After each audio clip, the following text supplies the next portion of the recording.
and this is Bob Siegel.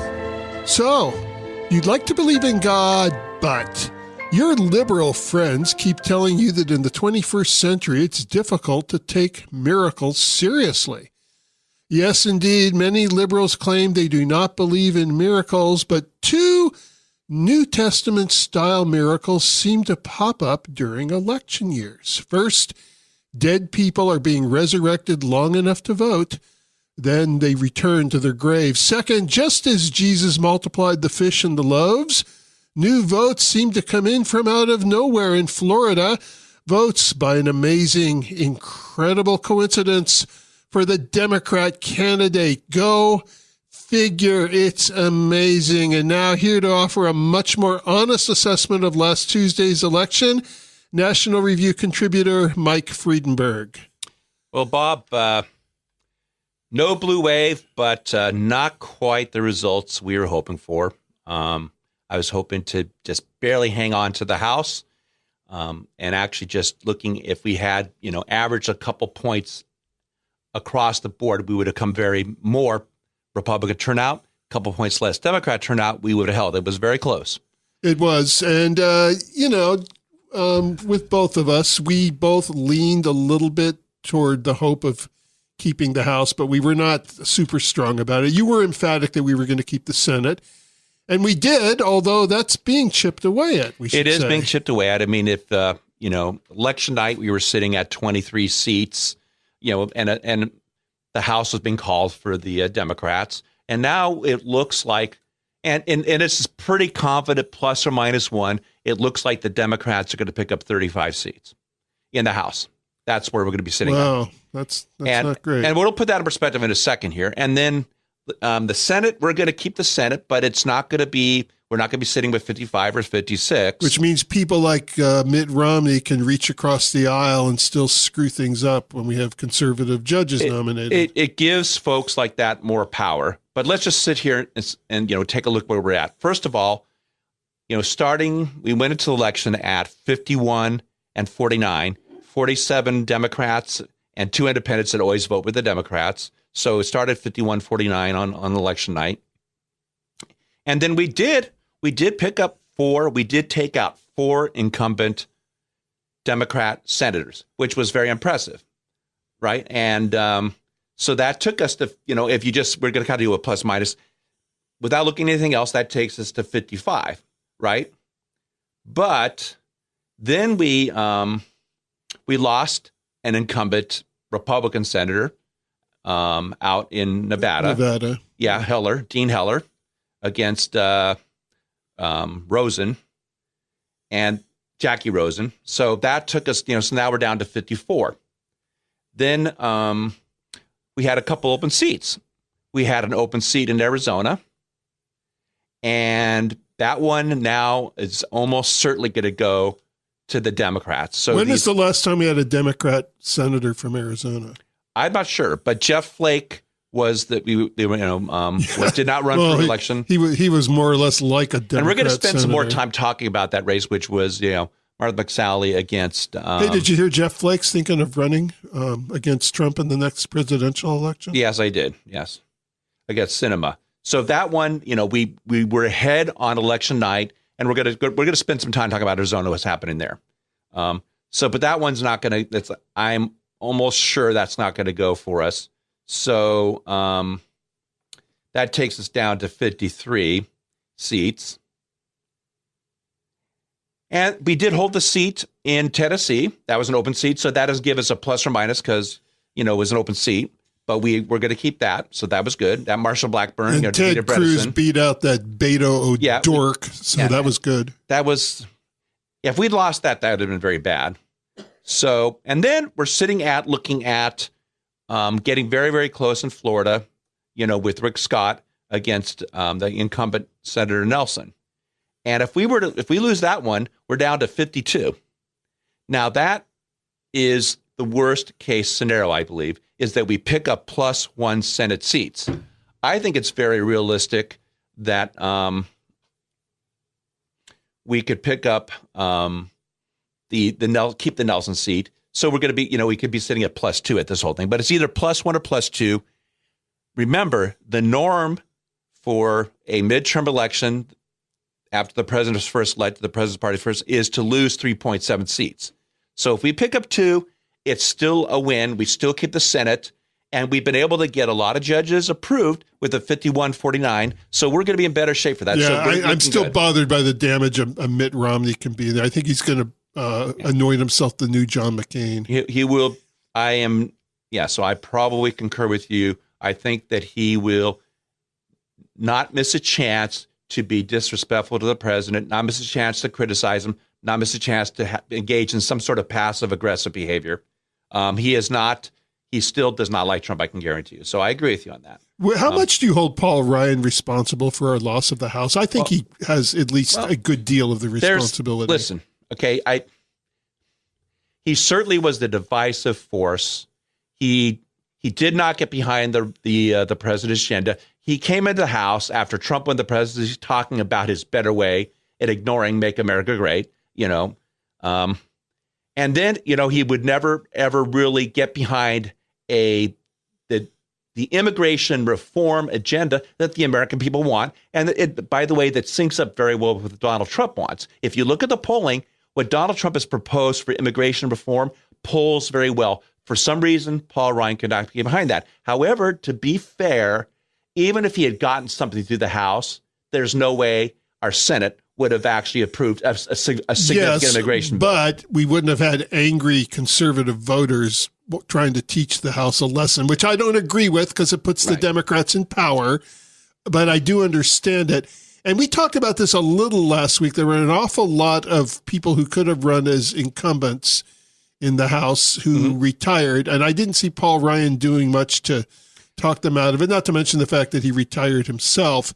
It is easier for an incumbent to win than to win in an open seat. He refused to give up the leadership position, so he was a lame duck leader. I know. Which greatly reduced his wasn't it like 6 months ago that he resigned? Yes, so what the heck has he been doing in there all this time? And so listen, his ability to raise funds, as being a lame duck, your ability to raise funds, to wield power is greatly reduced. So he did us no favors by staying in there. If we had brought in a new leader, let's say like Kevin McCarthy, possibly, or Jordan, it's probably going to be Kevin McCarthy, and I think Kevin McCarthy will be a big upgrade over Paul Ryan. Yeah, I would rather have Jordan than McCarthy. But yeah, probably either one McCarthy of them will be better than has been very Ryan. supportive of the president.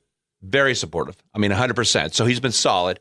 I would rather have Jordan, I agree. But McCarthy has been good. So, no, he certainly did not help. He was one of the reasons he certainly did not help us.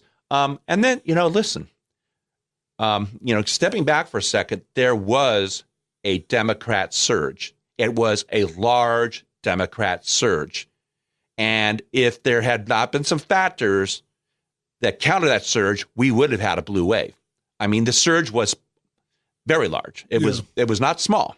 And but what you give you an idea here, in the midterm in 2014, we had 75 million people vote. So that's the last midterm. In this midterm, we had 101 million people vote. This is the biggest midterm by far. It's not even close. It's not even, huge. There was a massive turnout in this midterm. We usually do not have that much interest in a midterm. Right. So this was sort of a hybrid, as I mentioned in our last show. This was sort of a hybrid between a midterm and a general election, because it was nationalized. The election had been nationalized both by the Democrats and by President Trump. It was definitely a referendum on Trump. It was about Trump to a large degree, yes. And also about the Democrats, though. So that's because they've also been doing some things that I don't think have really helped themselves. But to give you an idea, in 2014, 35 million Democrats voted in the midterm. In 2018, 53 million voted. Okay. Now, we did have an increase in Republicans. It went from 40 million to 48 million. Okay. And in 2014, that was not a good year for the Democrats, particularly. It was a bit of a down year. But still, it was a big surge. So, but I think there's three factors that countered the surge that made this election, that took this election from being a complete disaster to being, listen, if I had to hold, it was almost like a draw when you look at close the whole to thing. a draw. But the fact is, we we lost seats in the House, but we're going to gain some Senate seats. We're going to control the Senate. But the three factors are, one, and this one just turned out to be fortuitous, is the Democrats blew it on Kavanaugh, and they've been overreaching a lot. They overreached on Kavanaugh, and that did energize the Republican base, and I think it energized some independents as well. Then we had, we were defending, we had more red state incumbents than the Democrats had blue state incumbents. So we were defending home turf a little better. But the reason we had red state incumbents is because Trump did so well in some of these states that, he's not traditionally done well in. So that was actually good. And then Trump campaigned tirelessly. There's never been anything like it. No, nothing's like this ever been said. And I believe that actually blunted the Democrat surge. And then finally, Trump was smart enough to realize that, even though we have actually, this did help us too. Even though you would think it should have helped us more, the tremendous economy also helped us as well. And then Trump actually having the boldness to campaign on the immigration issue. That was a winning issue, and that helped energize the Republican independent base. I think he is the one singly to be congratulated for holding on to the Senate, narrow as it was. And honestly, I don't know if we would have held on to the Senate and the House in 2016 if it hadn't been for Trump either. Well, I think he carried There's them at over. least one seat, Pennsylvania, that was almost for sure thought to be lost. Because Trump won that state, the senator won there. So, I mean, that there's definitely, at least there was a they called it the blue wall. There was a couple of Senate races in the blue wall states that people feel that Trump pulled over the line. So we were supposed to lose the Senate, and people were so pleased to be holding on to it. In fact, they were saying we're going to lose the House. Yeah. They said we're going to lose the House and Senate because Trump was such a disaster for the party. Yeah, but in the end, it was the opposite. He had small coattails in the Senate. But I think we can attribute a lot of the House to Paul Ryan, and more broadly, the Republicans not keeping their promises about the border, not keeping their promises about overturning health care. Well, the health care was a big one. Okay, we'll talk more. We're here with Mike Fredenburg from National Review.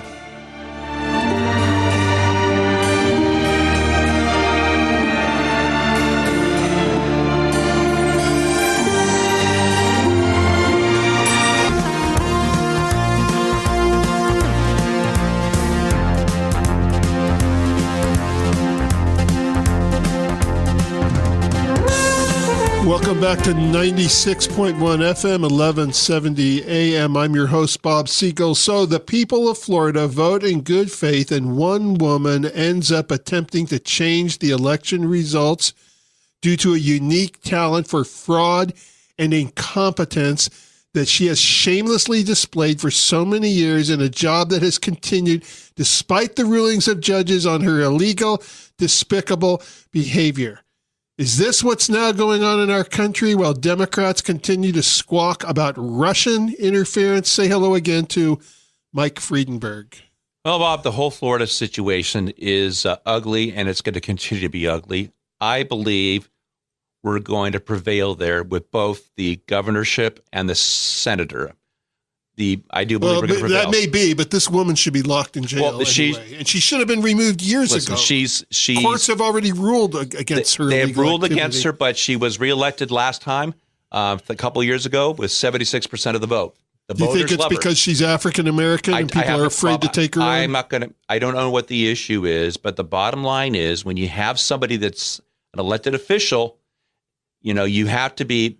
It's a standard there. I know, you have to be very careful. It's been proven illegal. No. Not only proven, but she's admitted to it. No. She's admitting to us right now that there are non-citizens' votes that they have wrapped up in there. She's going, oh, well, golly gee, I don't know how to separate them.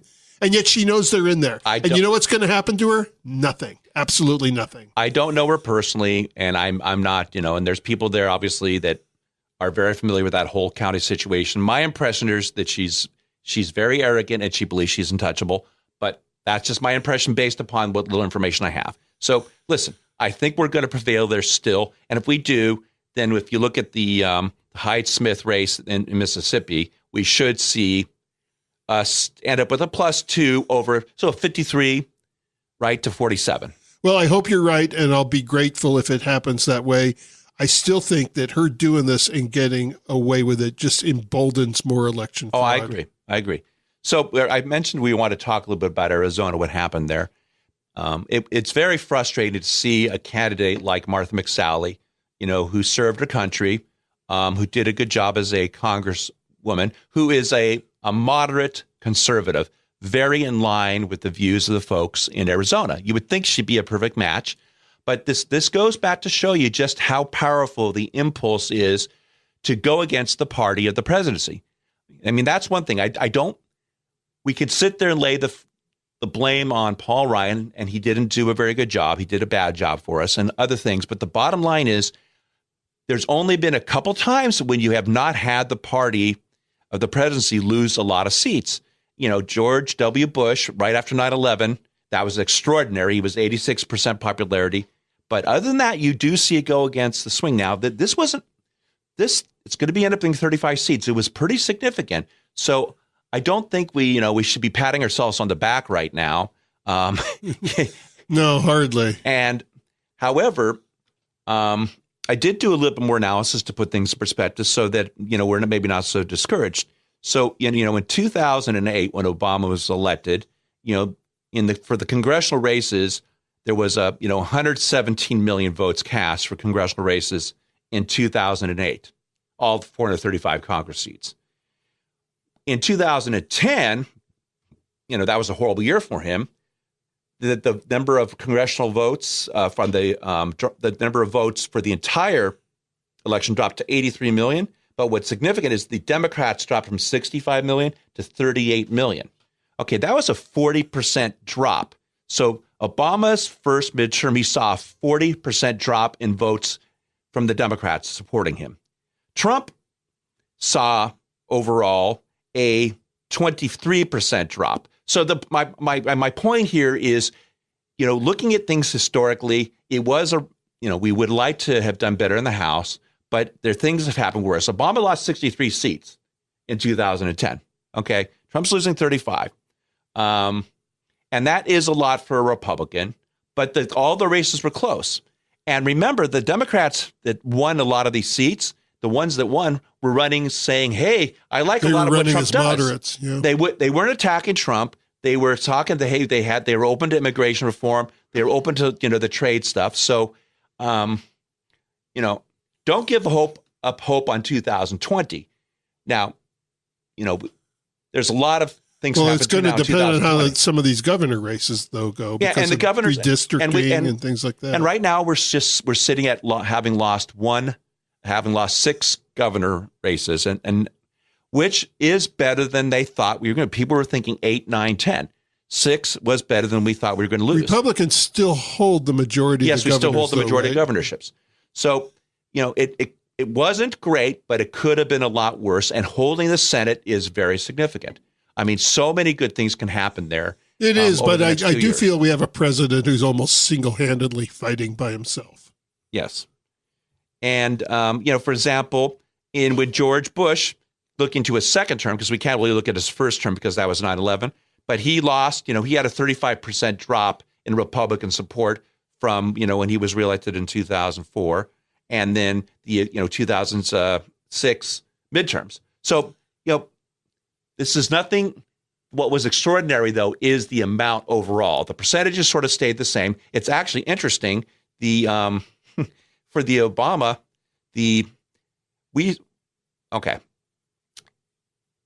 Obama's first midterm, the Republican Party dropped 14%. It was a 14% drop from the presidential to the midterm. In this cycle, the Democrat drop from the presidential, the midterm was 14%. So it's interesting. Exactly, both were 14%. The Democrats voted 14% less in this primary than they had voted in the general.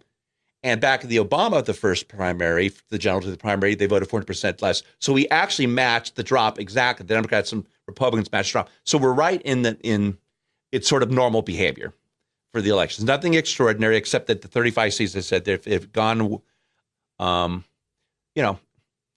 if we could, okay, I will say this. John McCain, with his thumbs down vote on the reform of the health care, if we had gotten the health care reform through, I think we would have we would have lost less House seats. Between McCain and Romney, two people that both ran and lost against Obama, it's almost like they hate Trump because Trump was able to accomplish what they couldn't, become president. Well, Romney hated Trump before Trump became president, and people thought Trump was going to lose. So Romney hated him. Romney hated him definitely before he became, but even then, he had a popularity that's an enthusiast. I mean, supporters that Romney had never had. And he was actually fighting to win. Yeah. And Romney never really did. No, Romney was asleep at the switch. Okay, speaking of being asleep at the switch, at least Jeff Sessions resigned. We might be able to talk about that a little bit. We'll be right back.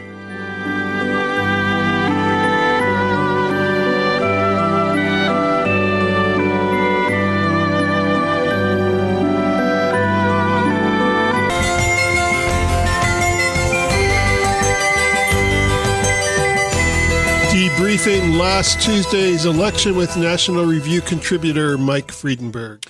So, Bob, I do want to go back and talk about the Arizona race a bit. So that was one that's disappointing because we had a candidate that was so obviously left-wing cinema against, Martha McSally, an Air Force vet, a solid Republican, moderate conservative vote, and to lose that race in Arizona, which has a few percentage points, Republican advantage, which for a Republican, that's significant. And if you have a few percentage points, that's usually enough to guarantee victory, was very disappointing.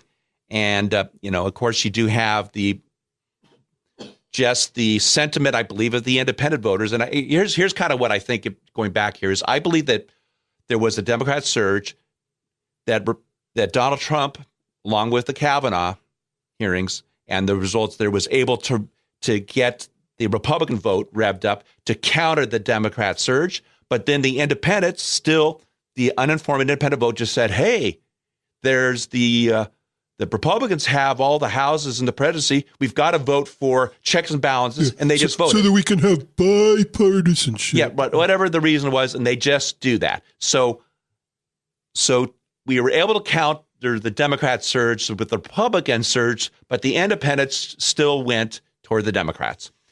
So that's just the bottom line. I'm an independent myself, but I don't think very highly of the independents, I must say. Well, okay. So going back here, on election night, McSally was ahead by 0.8 points, 17,000 votes, something like that. And I did this analysis the next morning, looking at the 10,000 or so outstanding votes that, were not of walk-in votes that were still being counted. And I looked at the proportions in the counties, and I said, hey, absolutely, positively, McSally is going to win. Then lo and behold, I discovered these awful things called late earlies. That's the term they use, late early votes. And the late ones are always Democrat. Well, it's not good. When I see the term late earlies, and there's 650,000 votes, and then I took that they were from Pima County and Broward County, from those two counties. Was it Broward or Macon? Broward's the one in Macon, the county, I think, with the one of the Arizona counties. So anyway, and I look at that and I'm going, wow, this is not good, because the late earlies are votes that were mailed too late. They came in maybe the election day, so they were very late. They were the last minute early votes. They're votes that were dropped off the day of the election. Mail-in votes. So these are all the late votes. And if you look, the pattern is the later votes, the last-minute surge votes, like in Florida, for example, the Republicans were ahead in the early voting, which it was great news to the Republicans, and they still did very well in the early voting. But on Saturday, the day before the voting shut down for early voting, the Democrats came with the late surge.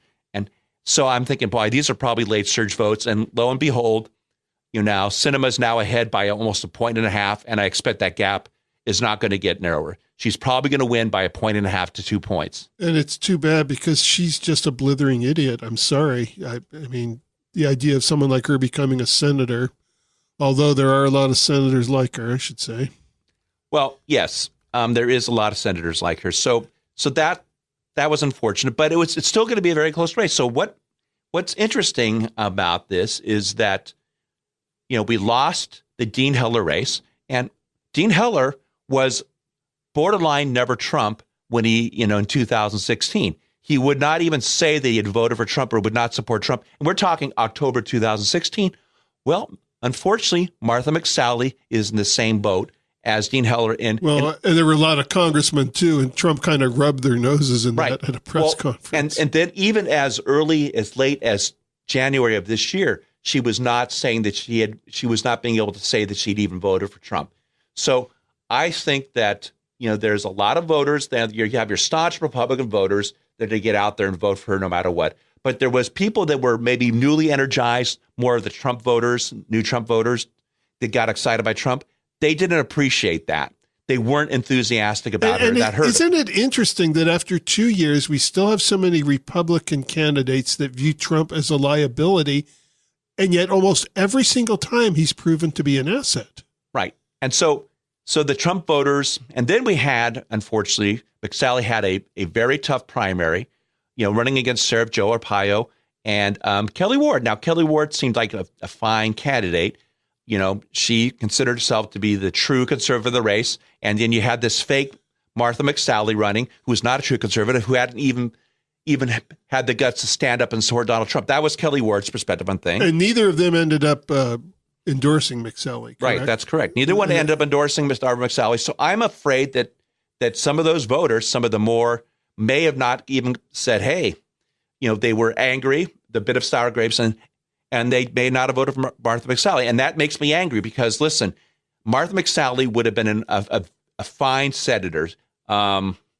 It's such a lethal formula. It's like she's not conservative enough. So what are you going to do? Put the Democrats in because she's not conservative enough? It's insanity. So that you get that factor, then you get the independents saying we've got to vote for a check and balance on the power of the Republican Party, and you add those things in there, and it took out Martha McSally, and it's just very disappointing.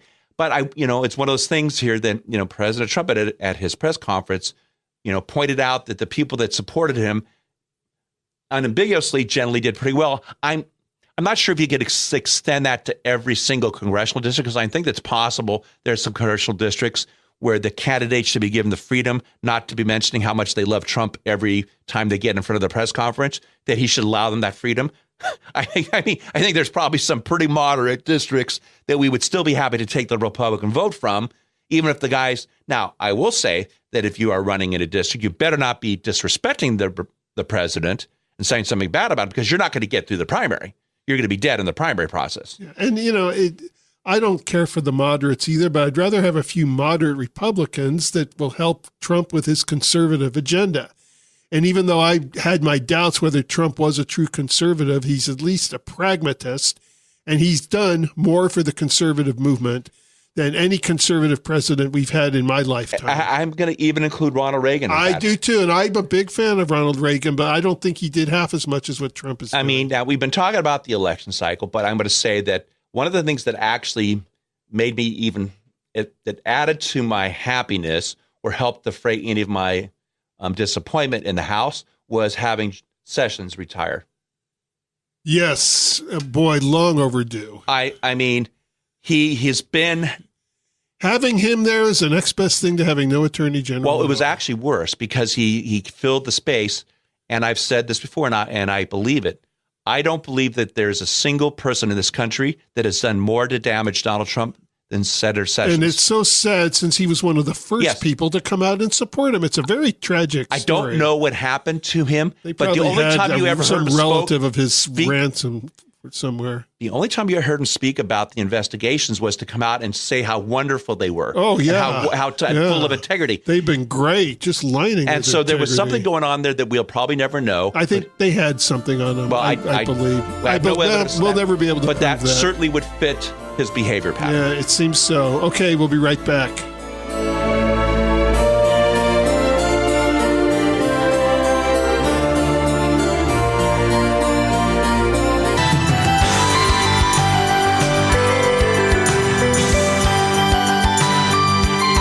Welcome back to the Bob Siegel Show. I do need to update our Skyline commercials. We'll be doing that soon. But let me give you a little impromptu update right now. The services are now at 9 o'clock and 11 o'clock. And Pastor Jim Garlow has moved into a new national and international ministry. We do have a new pastor beginning there next week.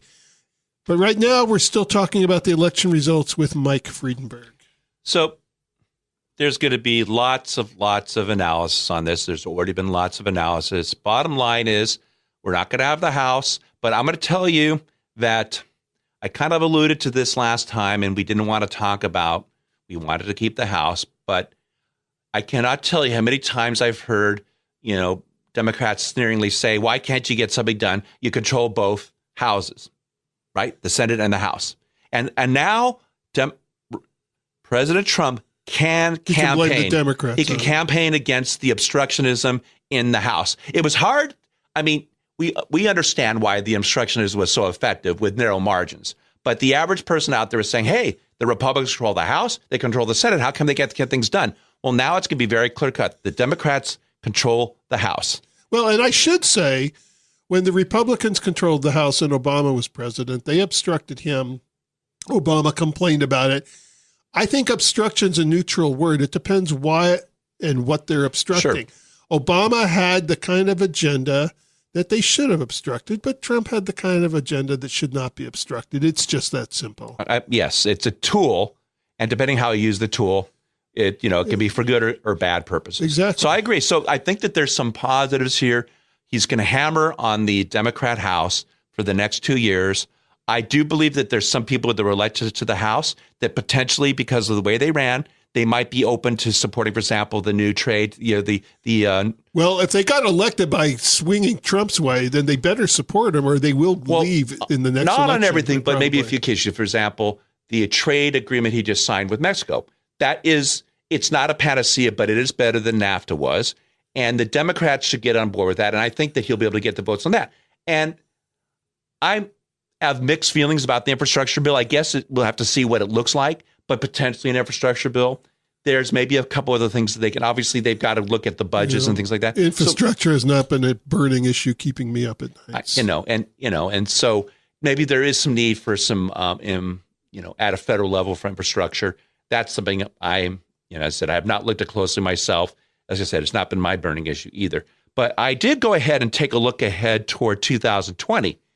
Exciting. Now, obviously, 435 House seats are up in 2020 as well. That's always the case. But we have 33 Senate seats up again, as pretty much as usual, in 2020. And in this case, we have 20 Republicans defending their seats and only 13 Democrats. Now, so that's, it's going to be a little bit situation reversed.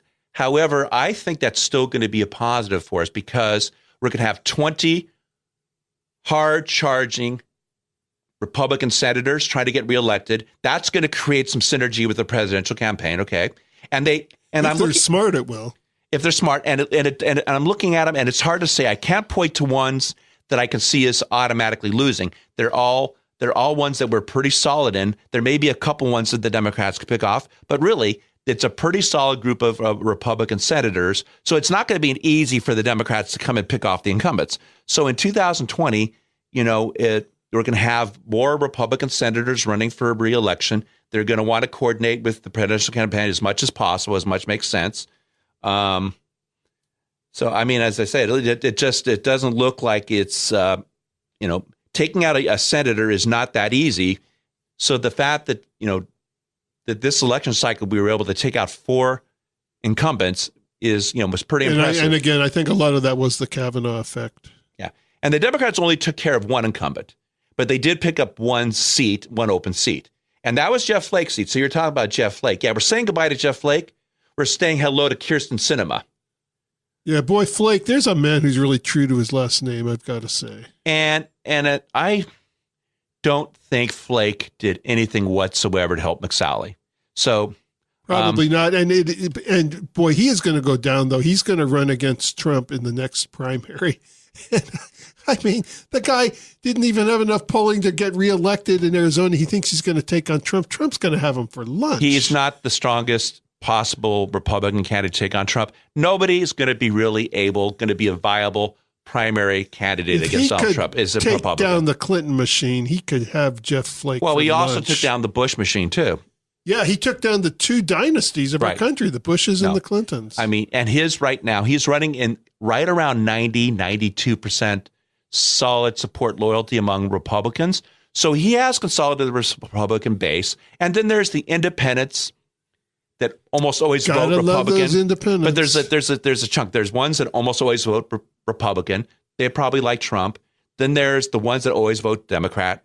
They don't like Trump. And then you got the middle group, which really, they don't pay that close attention. But we've got to be able to communicate better to that group of people, because what little attention they pay attention to, think about it. We've got CNN, MSNBC, we've got ABC, NBC, CBS, right? All those networks are negative news on Trump, 89 to 90% negative news. And even though Fox is very good and has a great viewership, what does Fox have? Fox is balanced, so that Fox will bring on people that don't like Trump also, because they actually are balanced. Well, whereas we probably normally just watch the cable news networks, there's a lot of people that just also watch, the ABC, NBC, CBS News. Exactly, or PBS. Yeah. So just counting on Fox to be able to get the message out by itself, I mean, it's probably 20% of the overall market when you include ABC, NBC for nightly news, all those other groups. So we need to start directly communicating. And my recommendation is Trump has already raised a record amount of money for his presidential reelection. Rather than spending it when there's all the noise and the advertising rates go up in the last few months, he should start to spend his money over a period of time to highlight the positive things he's doing. No negative, only the positives in key areas. We should. Okay, we'll be back for one more segment.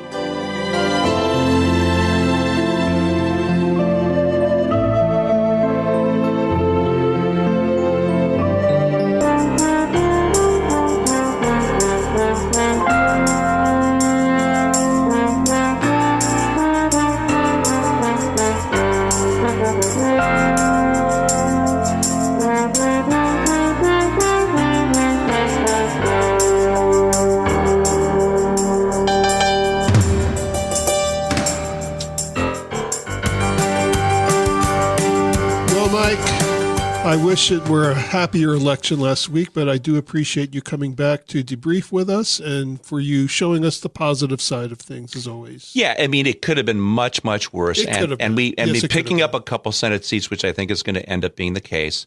I think. Well, at least we held on to the Senate. Yeah, we did. Narrow as it was. And we did. And remember, it could have been a disaster election. It was not.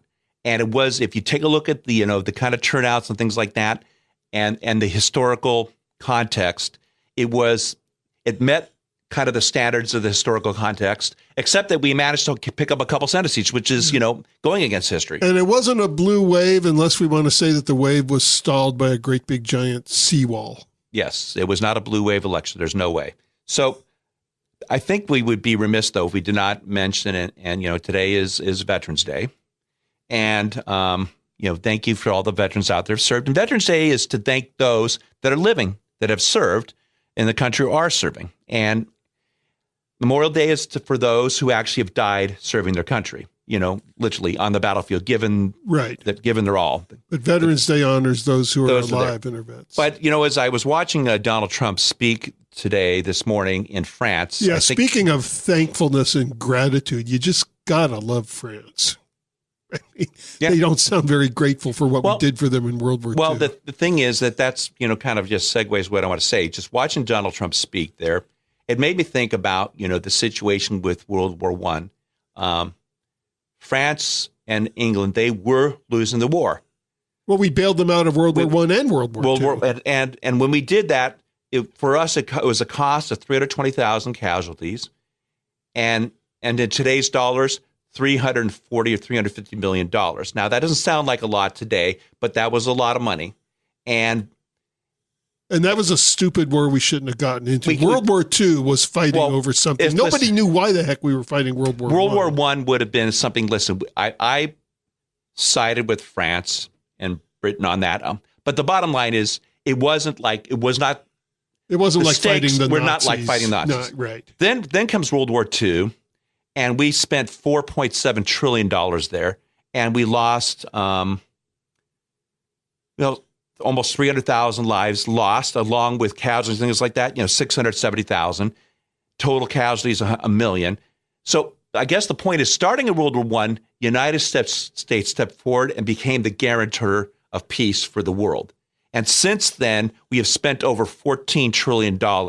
That's not all our entire defense budget. That's money that people calculate the extra money we spent to keep the Soviet Union in check during the Cold War. All these wars and battles, hundreds of thousands of deaths and lives. And then if you throw in the fact at the end of the World War II, we set up trade policy designed to help Europe get back on its feet, trade policy designed to even help Germany and Japan get back up on its feet. Right. So in return for this, the president of France says we need to get NATO reignited to fight Russia and the United States. He actually said that. So trillions and trillions and trillions of dollars keeping the world safe and hundreds of thousands of American lives to do the same thing. So the world does owe the United States a tremendous debt of gratitude, but I don't think that they were going to get repaid for it. The French would be eating strudel right now if it wasn't for America. So that's just something that I just think it's good to have perspective on. And something that this more recently made me think about this is this whole trade policy. A lot of the trade policy that Trump has been trying to reverse direction on came about after the end of World War II. It specifically was designed to help shattered countries get back on their feet. Well, they're no longer shattered. Yeah, we need to wake up and realize that we're not living in a certain era anymore, and policies have got to change according to the era we are living in. And even, when you look at the NATO, a lot of that, even a 2% minimum, they are not meeting that requirement, and these countries should be able to meet those requirements. So as we talk about Veterans Day, also remember that, the U.S. people have been footing the bill for the world, since World War I. I mean, nobody has spent more treasure and more blood to defend the rights of other people in the world than the United States has. And there's nobody even close. Whenever our president speaks up for nationalism, which is what this is, he's putting America first, then it gets translated into white nationalism. I mean, he gets accused of racism every time he opens his mouth. Yeah, that is a utterly disingenuous, dishonest it's way moronic. To characterize it's just things. People repeating a talking point. They've never even sat down to think about what it means. Either it's utter ignorance or it's purposefully misleading people. I think we have people in the media that are misleading people, and I think we have people in the media that are morons. I think it's a combination of both. So, I mean, it was a very touching speech that President Trump gave this morning. And, as I said, it got me to thinking about all those hundreds of thousands of lives. He actually read from a letter sent by a young man before one of the battles in World War I, and the young man did not come back. Wow, I did not hear that, but that sounds like it would have been a very and that's and that each life has a significant thing. And not only have we had the young men sacrificing, but sisters, mothers, brothers have had people dying. People in the Gulf War, we've seen a tremendous drop in the death rate, but we've also seen a lot of people coming back with, maimed, wounded, losing a leg. That veteran that, won re-election to congressman with the eye, he lost his eye. Oh, the one that they poked fun of on Saturday Night Live. And, want to talk about hilarious. A class act. I mean, he just blew me away. He was very gracious. Oh, he was so gracious. He said, I don't want people to be losing their jobs. I'm not going to call for apologies. Now, eventually, Saturday Night Live, was sort of shamed into bringing him on, and they did apologize. But he's not. They did. I had not heard that. Well, good for them. He did not. He didn't even ask for it. He just said he does. But he doesn't want every time somebody says somebody that offends somebody for people to be calling for people's jobs. And I agree with that, but I certainly don't mind calling out Saturday Night Live for what they did. I'm glad to hear they apologized, though. I had not. Well, Mike, always a pleasure. We'll have you on again soon. I'm sure it'll only be about 5 minutes before there's more to talk about with politics these days. You can't keep up with the news anymore. We'll see you next week, everybody.